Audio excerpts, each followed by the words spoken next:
I'd pay 50 cents to see you do a handstand. I can't do a handstand. Well, then you're not getting my 2 bits. All right.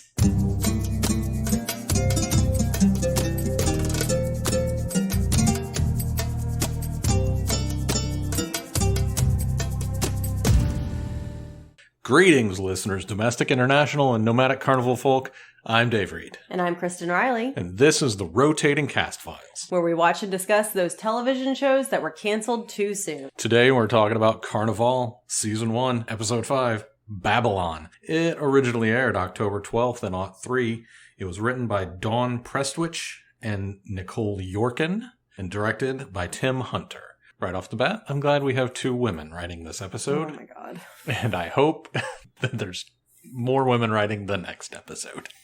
In Babylon, according to HBO.com, as Brother Justin tries to make sense of a major catastrophe, the carnival rolls into Babylon, a tapped-out silver mining town with a luckless history and few visible inhabitants. Later, a group of restless miners arrive just in time for the evening cooch show and the latest tragedy to befall Carnivale. Previously on Carnivale. Y'all know where that road leads? A black blizzard killed your mother. Stop it now! Open the door. Think you can hide what you are? God told me to do this. There's been a fire at the ministry. My God, where are the children? You're laughing? At the dead children? No. How dare you? I'm laughing at your voices. Laughing at dead children is my shtick. I know. I wasn't laughing at dead children. And on her forehead, a name was written. A mystery. Babylon the Great, the mother of harlots and of the abominations of the earth.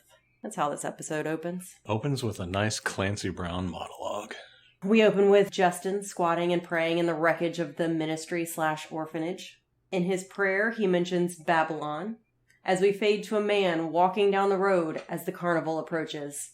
Jonesy and Samson stop to talk to the guy, and it's apparent something is amiss.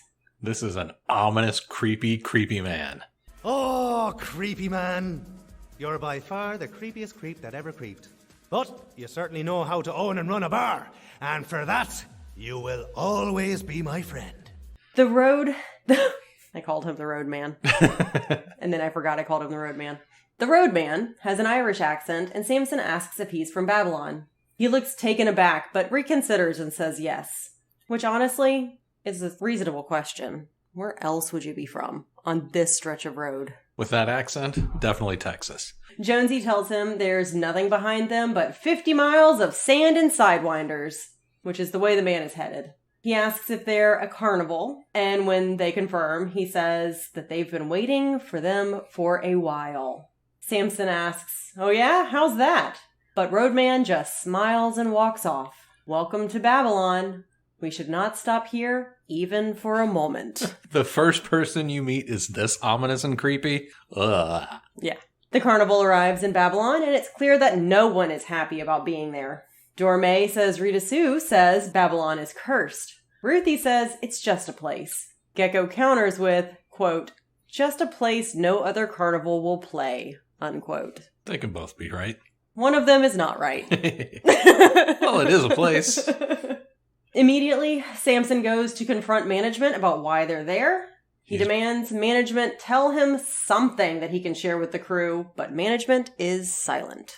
He's just talking to an empty cubbyhole. And he throws his hat on the floor. He does another half Ben Hawkins impression and just says, "Damn it!" Jonesy and his crew are setting up. Gecko is begging to stop by El Paso, which isn't going to happen, apparently. Apparently it's also as bad as Babylon. I guess. Said someone. Someone was like, if this place isn't bad enough, like El Paso's worse? There's, spoiler alert, literally no way El Paso is worse. Maybe he's talking about the salsa. I don't know. I don't think that's where Gecko wants to go, though. The crew is telling Jonesy they're going to wire to another show for work, and Jonesy calls them some 1930s name that showcases how little he cares.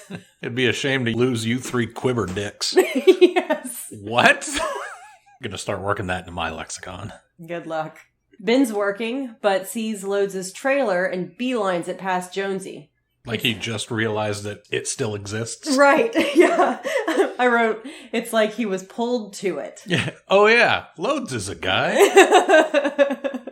Lodz is shaking in his bed. Oh, poor Lodz has the DTs. They call it the clangs. But it's not the cranks. It would be awful. I've never had the DTs. You know, alcohol withdrawal is the only withdrawal that can kill you? Mm-hmm. That's wild. He probably does feel like he's dying. Yeah, because it's possible because that he is. He might be dying. Yeah, it's really nasty. So, Ben and Lodz jabber a bit, and Ben's like, you know what? You know what I've figured out, sir? What is it, 18-year-old? Sir man, you guy, I figured out Ernst. you don't know half as much as you pretend to know. And Lodz is like, No shit. wow. Wow, you came all the way here to say that out loud, child. He actually says, after laughing at Ben, you have an infallible, if irritating, gift for stating the obvious. And half is oh so much better than nothing at all. Yes, it's so good.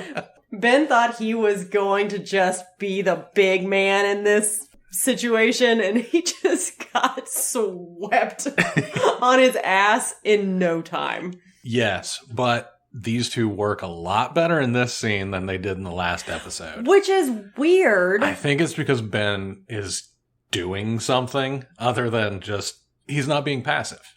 Ben is not being passive, so they have more of an interaction. Yeah, there's something to interact with. Yeah. So they definitely worked better here. That is true. It's unfortunate that they were together for an entire episode that didn't work together. Right. But here we are. Ruthie breaks it up by telling Ben to go back to work. And he's like, okay. Then he has to squeeze past her. I know! She's like, I'm not moving. No, I am in charge here. You are being reprimanded. Get out. It's great. So Ben leaves. And Ruthie calls Lodz on his bullshit. Says, quit being a quibber dick. She actually says, if he keeps messing with Ben, quote, I will tear your pecker off like a piece of French bread, unquote. To which he laughed at that too. He did. He was like, this is the best way to be sick in bed. Yeah. It's pretty great. Not so great is what's going on in Sofie and Apollonia's trailer. Sofie is arguing with Apollonia over her recent sexual encounter during the dust storm. Oh, poor Sofie is lying to herself. Sofie says she liked it. Liked the way he held her. Which, I saw that scene. Did not occur. I remember that. No. I remember crying.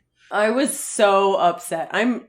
My stomach hurts just thinking about it again. So awful. Apollonia warns or threatens or suggests she might be pregnant. Sofie says he didn't knock her up because that only happens in dime novels.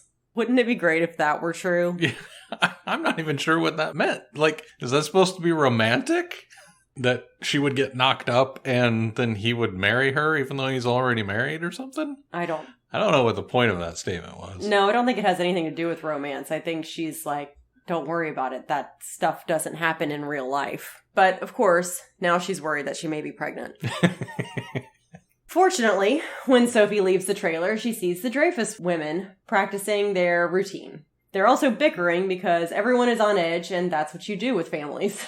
Also fortunate for Sofie, as she approaches, Dorame storms off, and Rita Sue is distracted by Stumpy hanging a torn banner. So only Libby is remaining. It's obvious these two don't spend much time together when Sofie decides to sit and stay for a cigarette, because Libby's just she says, and they say that I'm the mean one or she's the nice one. And then Sofie sits down, and the way Libby looks at her is like, oh. Okay. Sofie asks Libby how you can tell if you're pregnant, which leads to the discovery that no one knows. But at least Libby tells Sofie to require a rubber next time. She says, was he wearing anything? Well, he kept his socks on. He kept his everything on. I also remember that. He kept his underwear all the way up, elastic at his waist, remember? Yes. He kept everything on. Penis Sofie. Through the little slot. through the pee hole, through the fly.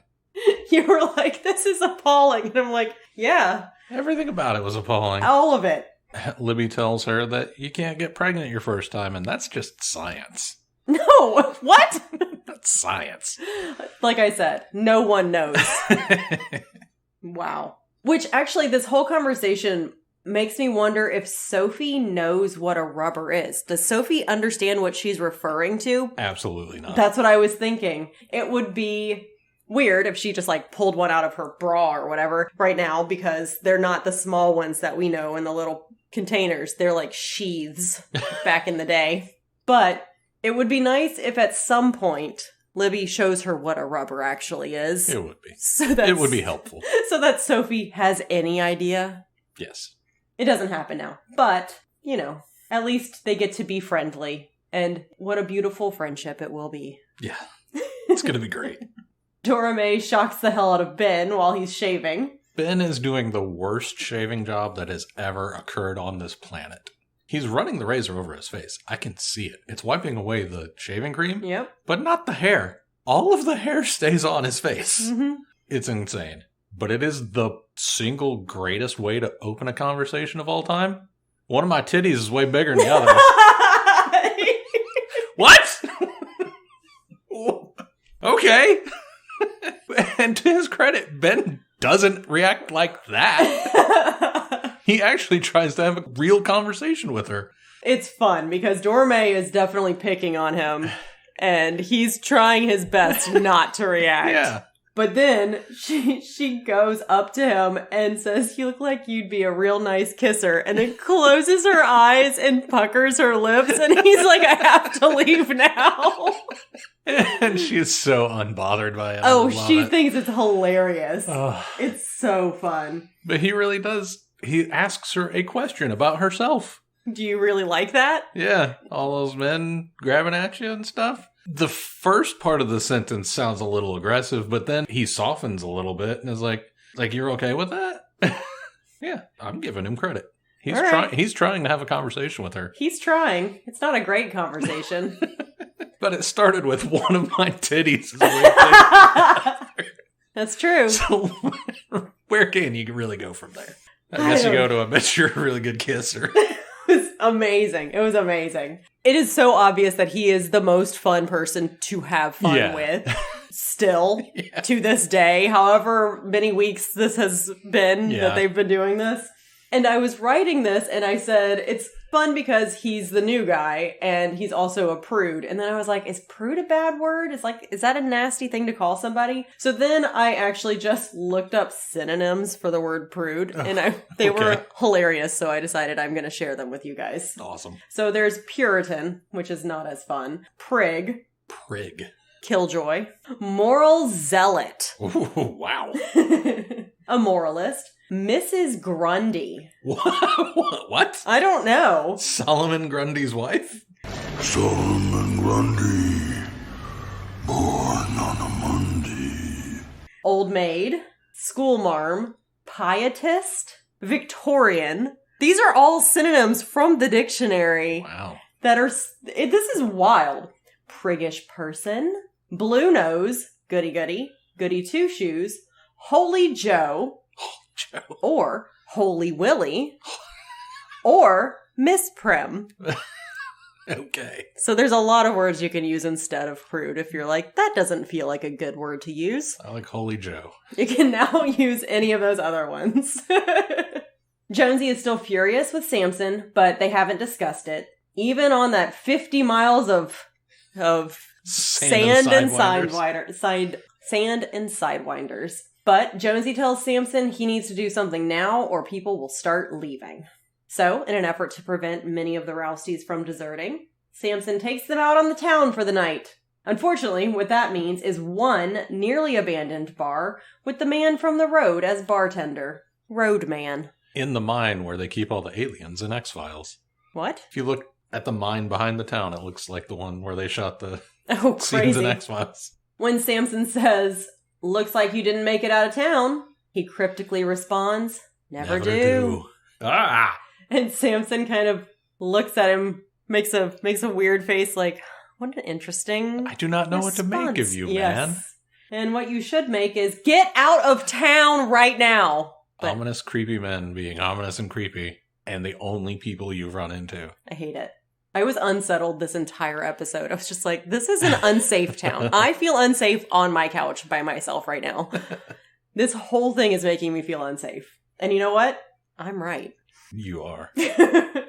Rather than go to the bar, Sofie and Libby dress up for the night and go to the movies. They approach the theater, but it appears closed. Sofie, reluctant to turn back yet, suggests that they may be early. Because, again, there's no one around. Inside, they find a small counter with candy. As Sofie reaches for a few bars, another creepy man appears from around the corner and catches them. Libby distracts him so Sofie can steal some candy, and he confirms they're with the carnival before putting on a silent movie. He asks if they're the kind of dancers to get naked, and she says, "You think I'm the kind of dancer that takes off my brassiere and shows my titties?" Yeah. And at this point, they've said the word titties so many times in this episode that the word has no meaning to me anymore. Okay. Titties. As the movie plays, the two talk about sex, with the man creepily watching from the control room. And Libby's playing the piano. Yep. And Carla Gallo is doing a fantastic job of not pressing down any of the keys. Good job. And I mean that as a compliment. She's like, if I push any of these, we're going to have to start over because it's going to make a sound. So here I am, not pressing the keys. It took me a second to look, and I was eagle-eyed. I was directly looking at those keys. And it took a brand new camera angle for me to verify that she was not pressing down the keys. All right. She did a great job. Turns out that the silent movie that they are watching is one that Libby saw already, or Sofie. One of them has already seen. I think Libby, because I don't think Sofie gets out much. Back at the bar, there's actually music now, so everyone is dancing. Dorme is flirting with the bartender / roadman, who says the town doesn't come in here. And she's like, what? He's like, it's better if they don't. Yes. He said it's better if they don't, and they don't drink much. Yeah, creepy guy has a crush. Yes. And Nick Stahl's drunk acting, very good. He's very good at it. Really, really good job. Everyone is dancing and having a good time. Libby and Sofie arrive after the movie to join in, because silent movies are like 35 minutes long. Ben is getting annihilated at a table by himself until Ruthie asks if he wants to dance. And Jonesy is also sitting alone, watching everything. The creepy as fuck townsmen with lust in their eyes are being goddamn creeps. Like, just looking through the windows. They're standing outside with their lanterns and boners, peering in the window. Just knocking their boners into their lanterns. Yep. Which is dangerous. Because these are gas. You could start fires. Really. Honestly, I wish they caught themselves on fire instead of anything else happening. Probably oil, not gas. Whatever, oil's worse. As the night carries on and slow dancing starts, Libby and Sofie are still dancing. Jonesy asks to cut in. He says, "Do you want to dance?" And Sofie says, "I am dancing." And I was like, take the hint, Jonesy. And Libby's just makes that face that you would make, be like, "Bee." Oh, Libby's being the best friend because she knows the cues. She gets that there's weird tension. She makes eye contact with Sofie, and then she turns Sophie's back into Jonesy, as in, we are not allowing you to cut in. You are out of this circle, which is perfect. Jonesy wanders to the bathroom, and Ben stumbles in. I don't think it's a bathroom. I think it's the wall outside. That would make sense. I was like, I don't know. In my head, I was like, they're peeing into a trough because that's what they have in men's places. I haven't been to a pee trough in decades at this point. I think probably since one of the times I went to the Indy 500. Do you guys just stand around and look at each other's dicks? I don't. I stand around looking like up and away and try really hard not to look at anybody's dicks. But they're just all out there in everybody's little hands. We don't have anything like that. It's the weirdest thing to think about. It really is. I think that's why it doesn't exist anymore. Because everybody hated it. Someone didn't. There's a Sam Kinison bit about it. Someone was like, you know what we should do? We should install one drain. That's it. One drain in this whole stadium. I think in the Sam Kinison bit, it ends with a guy at the end of the drain. Ew. Gross. Yuck.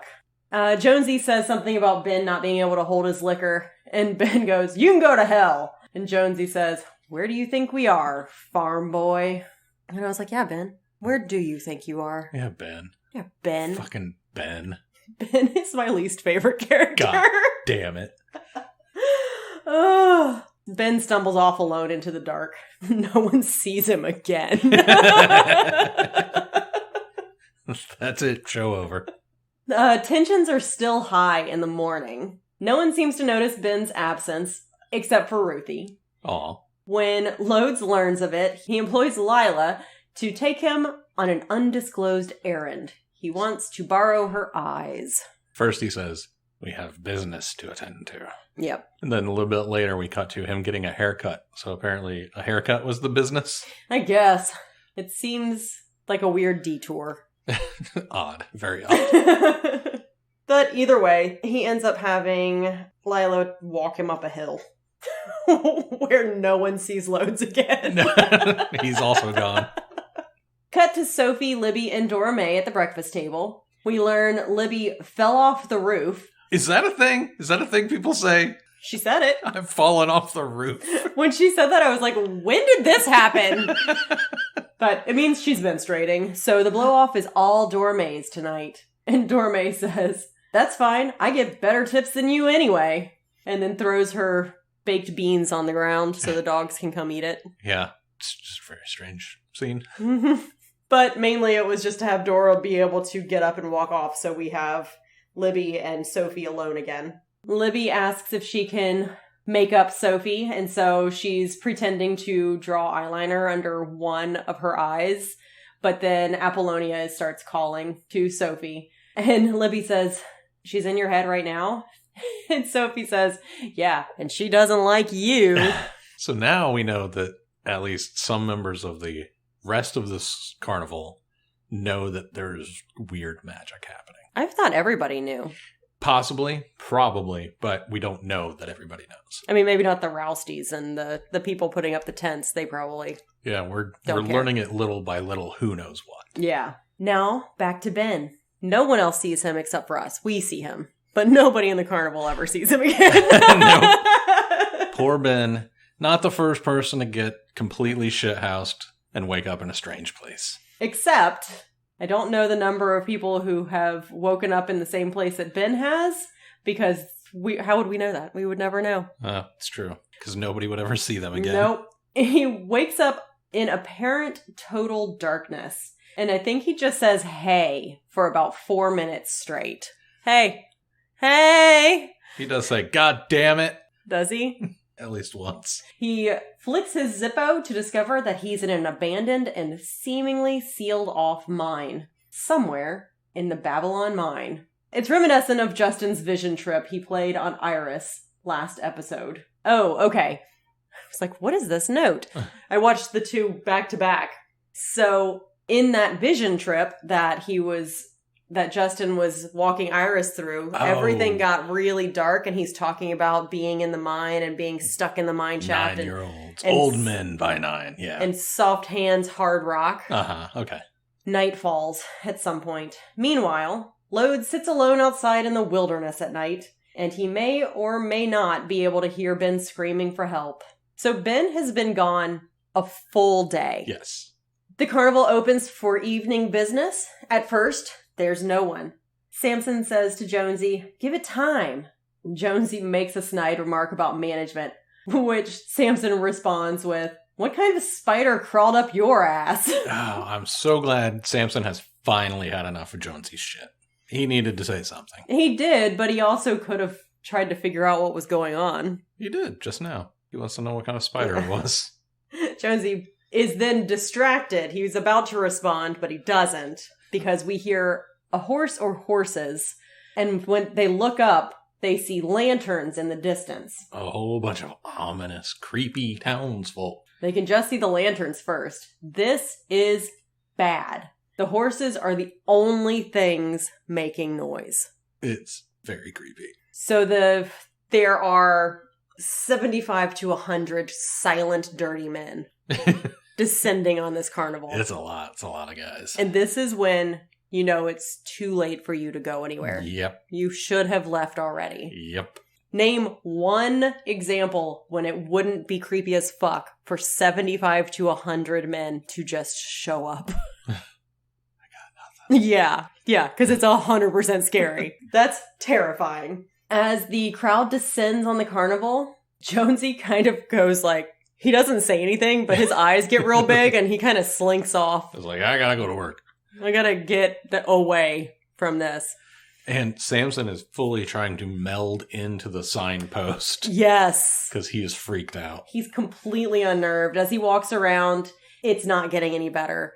There's some sound. At first, I wasn't sure if the only people talking were the barkers, but there are some townsfolk, some miners that are talking. Yeah. But it's not a lot. It's not the chatter that you would expect at a carnival full of people. Right. You would expect them to be talking to each other. You would expect them to be exclaiming about things. You would expect there to be some interaction between the barkers and the people. And there's barely anything. So Samson's walking around and just getting more and more unsettled. He goes to Stumpy and says, cancel the blow-off. No blow-off tonight. Something is wrong. After Stumpy's barker speech, in which he calls Libby and Orme mamsels. Yes. Which was wonderful. Mm-hmm. I liked. And he said that from the Cherry Valley to the Grand Tetons, all hell's gonna break loose. Which I thought was a wonderful line as well.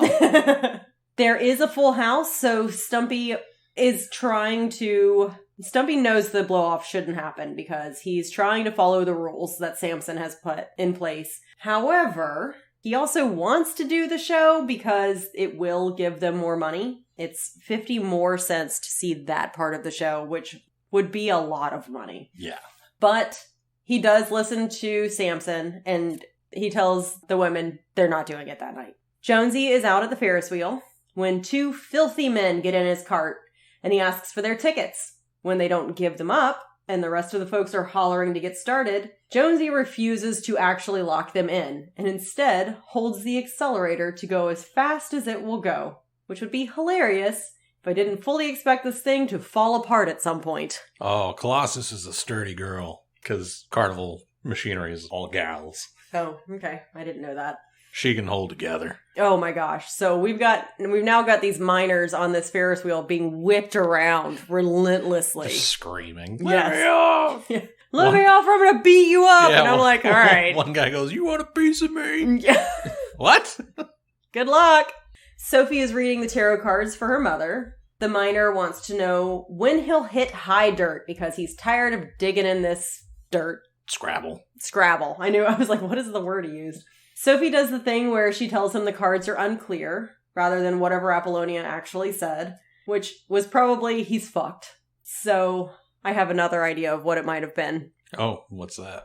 We'll find out next episode. Oh, okay. I think Apollonia knows and is saying. So the miner gets up to leave, but Apollonia has Sophie ask the miner one more question. She wants to know if he knows the name Scudder.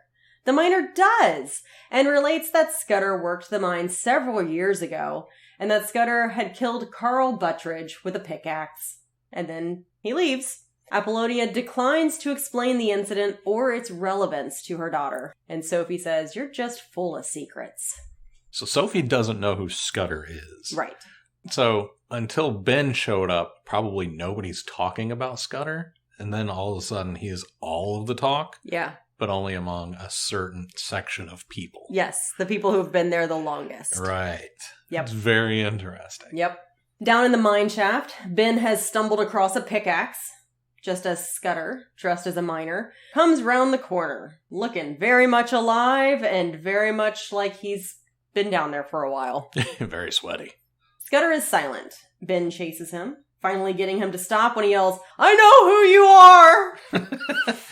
But do you know what that means? And then there's no more dialogue, so it's like, honestly, I think Ben doesn't. I don't either.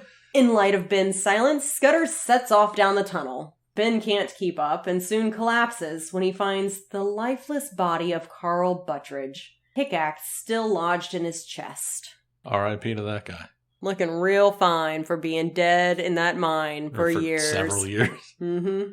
Back in the Cooch show, Rita Sue is unconvinced about Samson's warning. She says they've worked tougher crowds and tells Stumpy to go tell Dora Mae to get ready. Stumpy calls for the men and lets them know that there will be an extra special show, but because it requires so much skill, it will be 50 more cents to see the final show.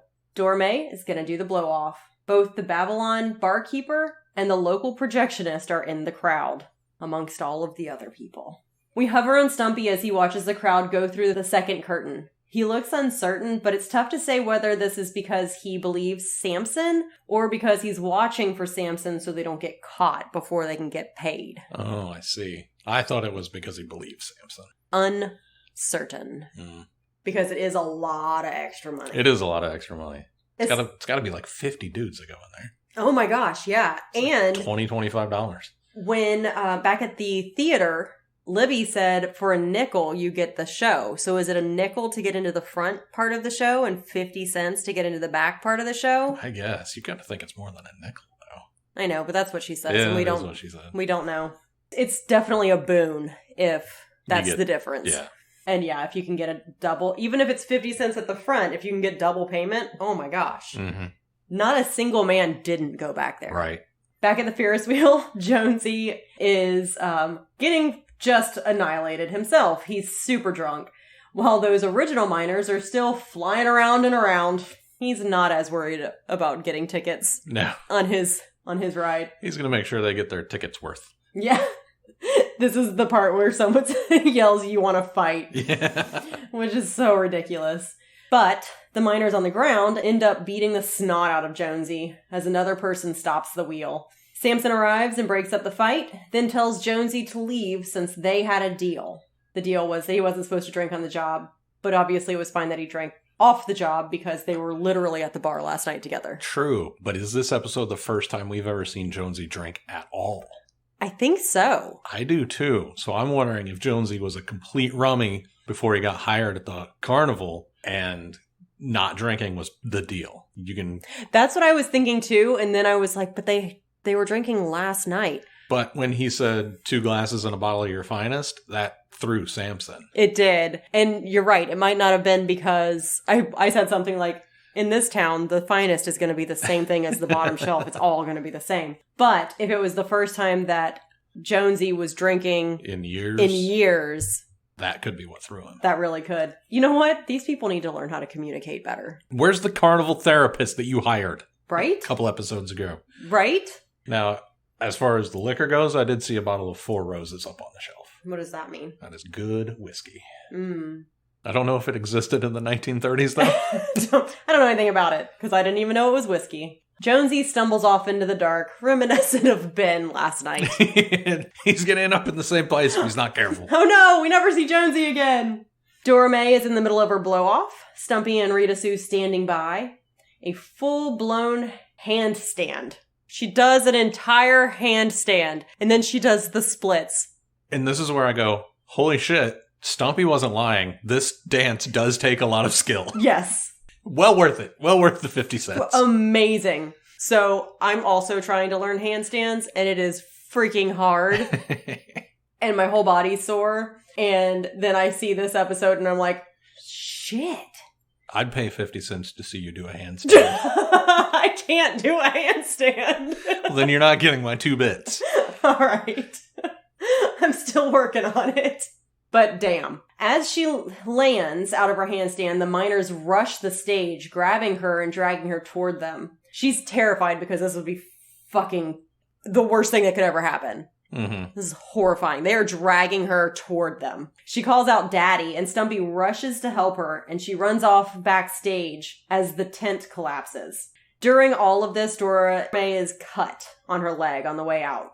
Next, we see her outside the tent. She's wearing a robe and just hyperventilating because this was traumatic. That was probably one of the scariest things that's happened while she's performed. Oh, absolutely. And I can't read Rita Sue here. I can't either. So what I think is happening is that as Rita Sue is standing by, she's feeling really guilty for calling this because there's a part of me that believes something similar to this has happened to Rita Sue. I'm going to guess multiple times. Yes, but it's never happened to this extent to her daughter. To her kids, yeah.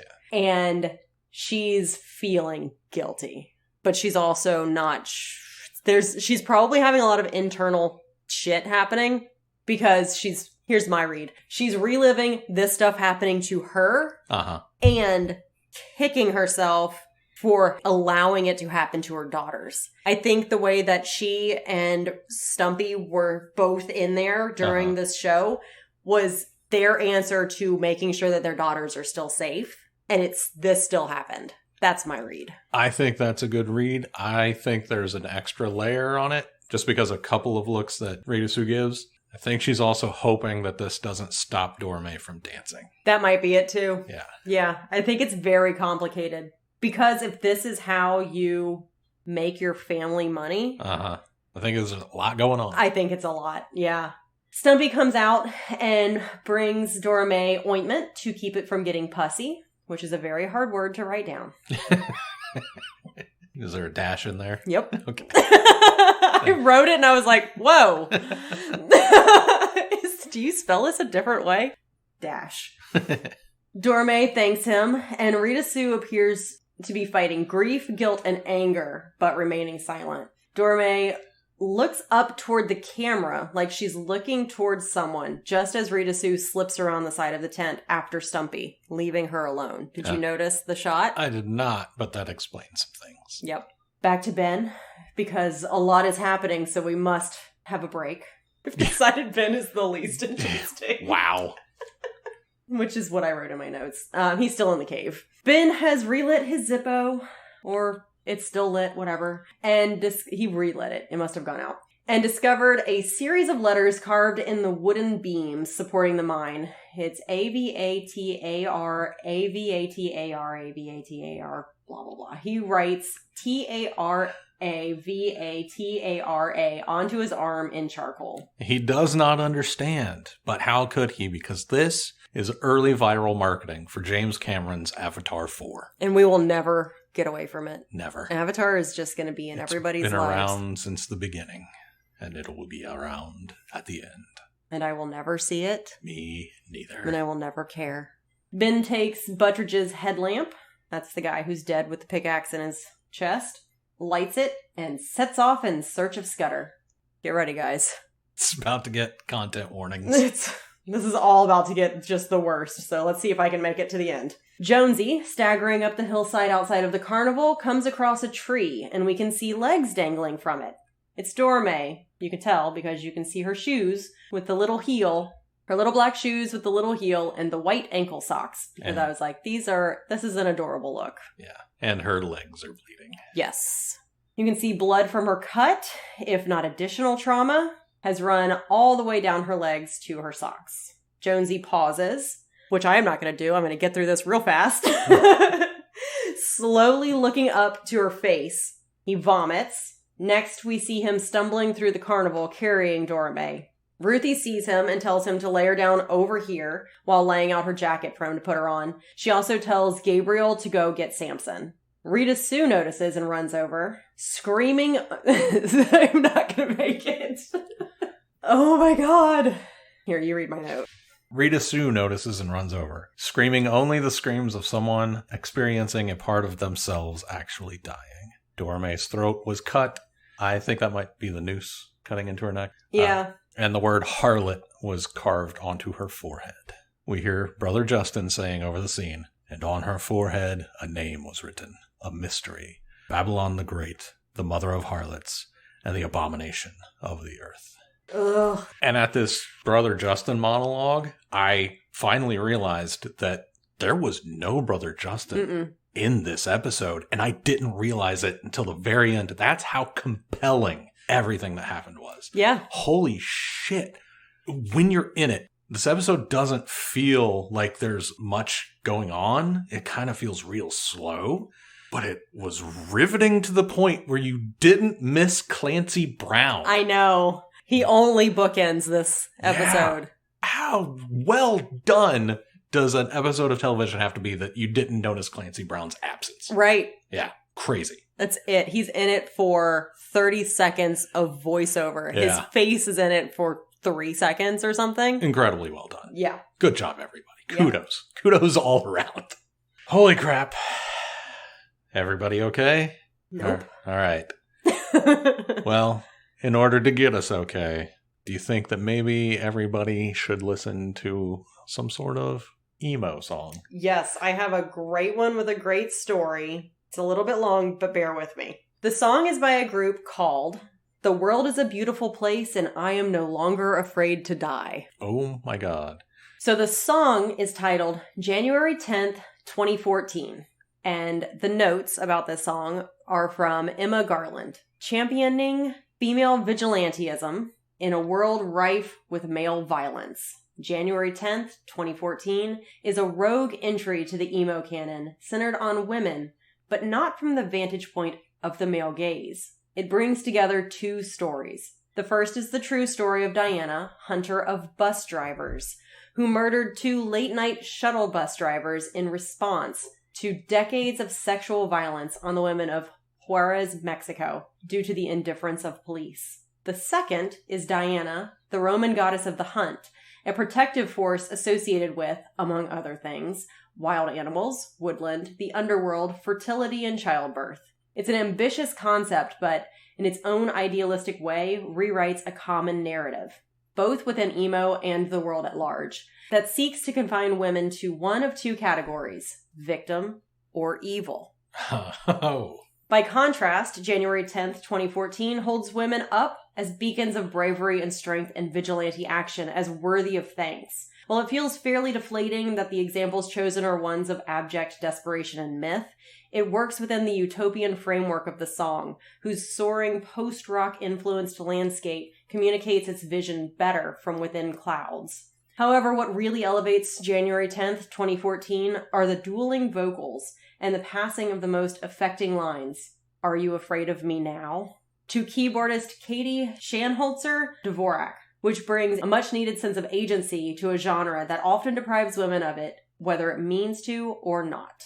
Wow. Yeah. I think that's a great song Yeah. for this episode. Yes. I did too. I was like, this feels right. This feels like the right choice.